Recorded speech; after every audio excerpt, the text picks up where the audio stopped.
Hello everyone, it's Kay and the Collected Soul Tarot. Welcome back to the channel for another installment of Minute Tarot Reading. I'm so glad to have you here. It's wonderful to be here. I just love doing readings for you. We're going to do the Egyptian Lenormand deck with the healing properties that it has in its messages. Okay, and Archangel Michael and I, we pulled out this spread here, and I added a couple more. I asked for a couple more because of the last two cards here. So that's why we have this many. And then I'm going to use, because of what's going to come here, I'm going to use this deck to come up with something else, a little bit more information about what their true intentions are. Okay, when they come forward. I've already told you now. But this is the time this reading, right? And so, but it is April the 11th, Thursday, 2024. So I'm going to start by introducing the cards, and then I will interpret the message. Archangel Michael and I will interpret the message for you, okay? We start with the Ibis, or Ibis. I'm not sure how to say it, but it is the Storks card in the regular Lenormand. That's movements, improvements, upgrades, and new beginnings, all right? The Birds is the same. Crossroads is like the Path or Roads card, or the Choice card, where you see one staircase and two staircases coming off of that to two different doors in the Lenormand. The Goddess is like the lady number one, but in this case, it's an older person, and this happens to be the Significator card. So we are looking at the Significator here is the Goddess, like an older person, just, you know, slightly older, not like in your 20s or 30s, but more so in your 40s, 50s, 60s, or whatever. Okay, whatever resonates. But this is who I'll be talking to, is the Goddess in this reading. And they will be needing to make a decision right here. And then we have the Sun card, which is the same. The Snake is the same. The Cat, I would say, is the same, but I have never seen a cat in any of my Lenormands, but that doesn't mean anything. And then we have the Clover card, which is the Clover card, same, yeah, and the Moon. Okay, so here we go. I'm going to start to interpret the energies from this message for you right now. So we start with the Stork cards. Like I said, movements, improvements, upgrades, and new beginnings. This is a discussion between, and usually it's between an older woman and older man, or two older women or two older men, depending on where you're at in what you desire. Okay, the gender. Okay. So I'm going to say you and this older gentleman, you because you're older, you and this older gentleman. Now, I just want to tell you, it doesn't have to be you. If you're younger than 40 years old, then by all means take this message, because you're here. You're here watching the reading, okay? That means something. It means that this reading can actually be for you as well. So you're having a discussion, right? And you're trying to determine how to move forward, how to improve things between the two of you. If they didn't end well in the past, and you haven't really been in contact since. And it's funny that the Goddess card has been showing up a lot as well in the readings lately, as well as that Djed Pillar card, which is the Cross card. Those two cards seem to be showing up a lot. So there's been heavy grief and burdens and suffering and pain experienced by the Goddess. All right, now so she's looking at this side over here, so she's got to look at what's being on offer after this discussion to see if she should continue going on the way she's been going without this person in her life, or to join them and go on a brand new path, have a brand new life experience. Okay, she's got to be, she's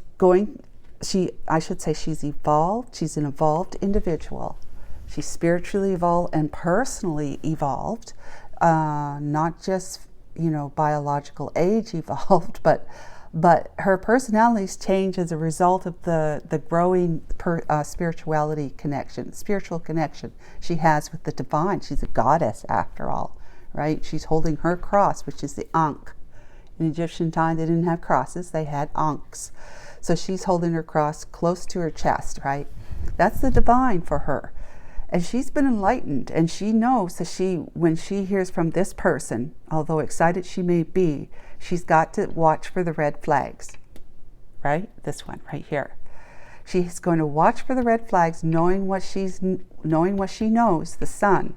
She's enlightened. She's full of wisdom and knowledge, knowing what she knows, remembering what how she dealt with this person in the past.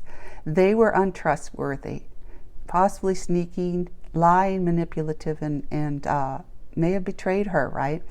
And the cat here is saying these are the secrets that they've been holding on to. You need to be aware of, so that they're no longer become secrets. No, they're no longer secrets.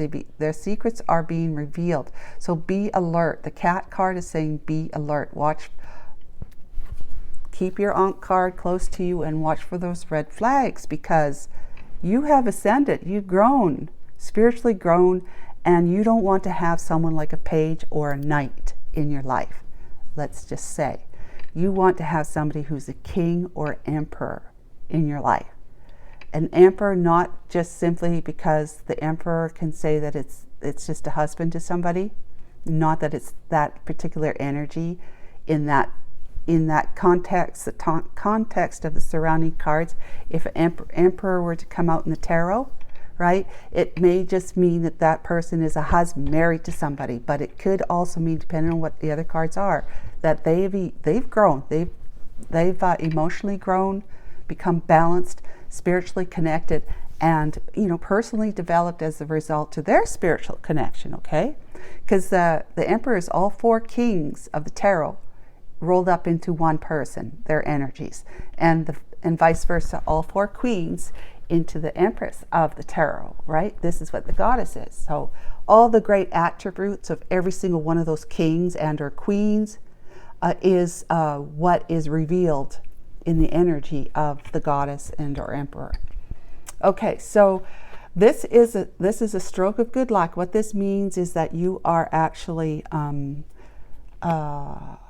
seeing your luck change, in the sense that the divine is telling you you can take a risk and a gamble, because you're going to be able to see that when you are looking at them, talking to them, getting to know them again, spending more time communicating, that they've changed, and that they want to be recognized by you as someone who has achieved a 180 from what they were to like this. Okay, that they've shed their skin and they're no longer a creepy crawly on the ground trying to deceive. Okay, they're no longer like that. So, but the cat card is telling you to be aware, just so that you can be an informed goddess, right? You know what you know from the past, but don't let it cloud or skew your future choices, decisions, but just be, discerning and smart about it, which of course you are, because you're a goddess, right? So the card here says that it is about recognizing what someone has achieved, and that others will look favorably upon. And so they've done what they needed to do in order for them to present themselves in a different light, in a different energy, right? And so I'm going to look at the Clover card and make sure that it says that, oh, and by the way, this can be a timing, this one is a timing card. The Clover card, I'm looking at that, and that this could be what your, let's see, it says, when in red, the card following the Clover can tell you what sort of luck is coming your way. So there's great luck coming your way, and that's that they've achieved and mastered their old ways, their old energies, their old ways of being. They've achieved it, and this is going to be a lucky and favorable experience for you when this person returns. Now this card can be also about timing. It's because there's two of them here, two people. It could be like this is going to take place in either 2 days, 2 weeks, or 2 months, no longer than that. Okay, and so let's see what their intention is. Let's just get a little bit more information for you about that, okay? We already know that they've changed their energy, but you know, it doesn't hurt to pull another card, right? Does not hurt at all. Okay, Archangel Michael, what is this person that's coming towards the goddess? What is their energy? What is their true intentions? Please. Please, please, please. Thank you. All right, we're going to pull it. Mingle. Go to places that pique your interest. Attend social gatherings. Talk to and meet new people. Well, that's very interesting, but okay. I think that that's telling us that they're single. Wouldn't you think? They're single. Single and ready to mingle. So that's great information. They are not married. They are not attached to somebody else. They're not coming forward towards you to try to pull the wool over your eyes like they tried in the past. In this energy here, where they may have been in a committed relationship when they first met you and you were just to be a fling with them or whatever it was, but they left you high and dry, wondering and confused as to where they went after all the promises the two of you had with each other and what they told you they loved you or whatever. And then suddenly they just disappeared, right? Well, they went back to their commitment. They couldn't have you. They could not have you in their life. They might have tried as a third party or the other woman, whatever, for a while, but that just didn't go very far. Okay, so let's look at the other one, mirror. Mirroring each other, self-image, relationships reflect our wounds and introspections. So it's kind of like what it's saying here is that the two of you were kind of in the same energy at the time when you met. Yep, kind of in the same energy. Maybe not so much you, but definitely them. But you were mirroring back to each other what each one of you needed to see that you were seeing in the other, okay? So which means whatever you're seeing in them was actually in you at that time. Whatever your life's lessons were with respect to what you needed to learn through this connection in the beginning and how it went south and all this sort of stuff. Everything that you need to learn in order for you to be motivated and to instigate your own personal growth, it was in that person, because that was part of your story.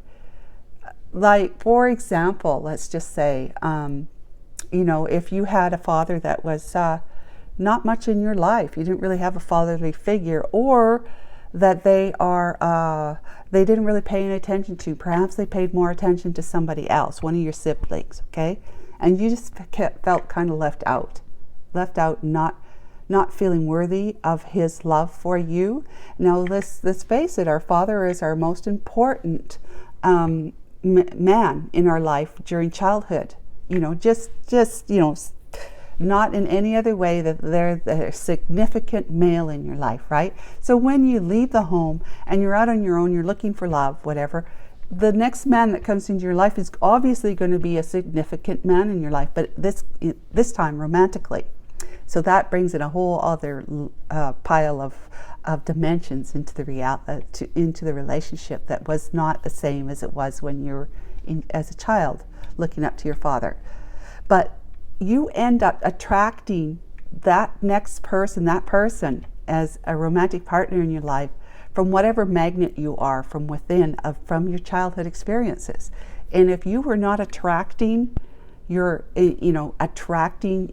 father in ways that they, you know, doted on you and paid special attention to you, that where you knew you were worthy and that they loved you very much, you didn't ever have to wonder about that or question it, right? You would have felt confident in that relationship. While moving into a relationship as an adult now, you're not necessarily going to have those that solid foundation of knowing that you're worthy and loved by your important men in your life, and that they're going to, you know, be committed to you, you know, pay attention to you and only you. So what happens is that we end up meeting somebody who's going to be able to reflect that back to us, so that we can actually look it in the face if we become conscious enough about it. Like, these things can happen all the time to us, but if we're not aware of it, it just like, you know, it's just kind of like, oh, that was a downer, bummer, whatever, terrible experience, I'm moving on, you know, but not really learning from it. But if you become conscious of it and look it in the face for what that person is mirroring back to you, then you can like to kind of look at your past, your growing up, the past from the time you met this person all the way back, and see where in your life you have been feeling, you had felt the way you feel right now with this person doing what they had done to you. Unworthy, devalued, you know, and an option, right? Yeah. And not an important option to them if they're leaving you to be with their committed partner. Okay, so that's a bit of psychological babble for you, but I think it was worth mentioning here because of these two cards. That person from before, when they were behaving like this, was reflecting back to you what it is that you needed to look at, become aware of, acknowledge, and then release it to God, like to heal, to let it go and know that you are worthy in the eyes of the most important being, right? Which is God. Who cares if anyone else sees that of you? You are to see that of yourself. As soon as you start seeing that of yourself, you will start engaging and attracting individuals who will reflect that back to you. Now listen, I'm talking to somebody who's a goddess. They do not know, they know that already. I do not need to tell anyone that. But the best part about this, other than the fact that they were like a wardrobe mirror standing in front of you, reflecting back to you what was going on in you and your subconscious, your psyche, that you needed to heal and let go and release and whatnot from your past. But this is the card that says he's single and ready to mingle. So he's going to go places that piques his interest, and guess where he's going? Yep. He wants to talk to you about that, all right? I hope that was very helpful to you. This was not so much of a minute reading, but that's okay. Sometimes that happens. Take care of yourself. Talk to you tomorrow. Bye-bye.